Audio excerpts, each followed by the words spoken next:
It's a good question. What is our identity? It looks like we live in a world where, besides everything else, our identity is a consumer good too. Based on the day, based on my mood, today I identify with this group, that group, or another group or party. And based on that, I take on different identities. And we feel this kind of liberation that today I can be this, today I can be that, you know, a fluid kind of identity. It feels liberating. But we don't realize that as we stand on this pile of discarded, like junk pile of discarded identities, we're only becoming open target for so many consumeristic organizations because, you know, as we pick and choose identities, it's like, oh, well, you will buy this today, we'll buy that tomorrow, and now you need to identify with this. But as and also there's another trend that's going on. It's like this massive polarization in this world. So people are becoming groups based on identities. You know, I identify with a certain caste, I identify with a certain color, I identify with a certain economic background. So people are grouping up around this identity, you know, this fake identity, and then people are fighting with each other. That's what's going on because we have a misconception of who we are. We misassociate that with some sort of a physical reality or a mental reality, and then we find these groups, and the whole world is polarized and nobody can agree to anything. So it's a very dangerous situation we are in because we're losing the fundamental point. Like, you know, like if you're doing a math problem and you have a basic thing wrong, I know I did that. I had a whole exam and I got the speed of light wrong.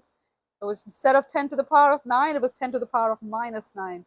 My entire paper was completely wrong because I made one mistake from plus to minus, and it changed everything else because that's derived from it. It's the same way we have a misconception of our fundamental identity, and we're thinking we can pick and choose, but as a result, we don't know who we are. And because we don't know who we are, we don't know what we want. So we're like a crazy kid going around trashing our environment, trashing the economy. I mean, we think we're making the economy work, but in the process, we're trashing some other country's economy. The whole world is in such an interesting place that with all these things in our face, we still don't stop to question, what is my identity that doesn't change as a species change? What is my identity that doesn't change as the color changes, as the country changes, as my clothes change, as my language change? Like, if I'm just, you know, if I'm just going to change all the time, how will I ever know what I want? So the Bhagavad Gita kind of brings that insight into your life, that who are you beyond all these temporary transitory things? And I identify as a soul. If you want to pick an identity, pick that identity that will last.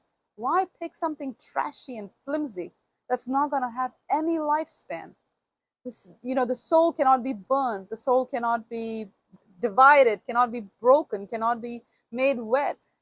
And just think about it, we've all these species on this planet. Are we meant to kill each other, or are we meant to coexist? You know, when we don't know who we are, then we take everybody else as just our food and we just eat it up.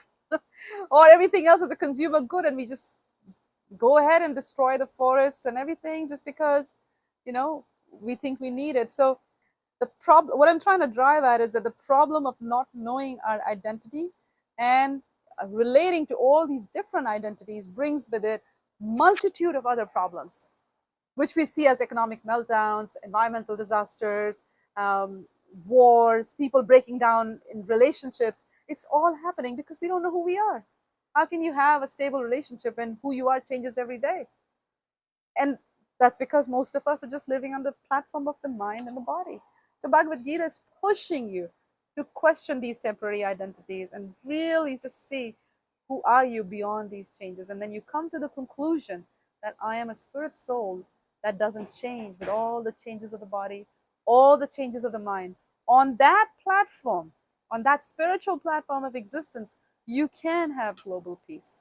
Otherwise, we're just dreaming and hallucinating if we think we'll agree when we don't know who we are. You can't even get two kids to agree like that. How will we get the whole world to agree?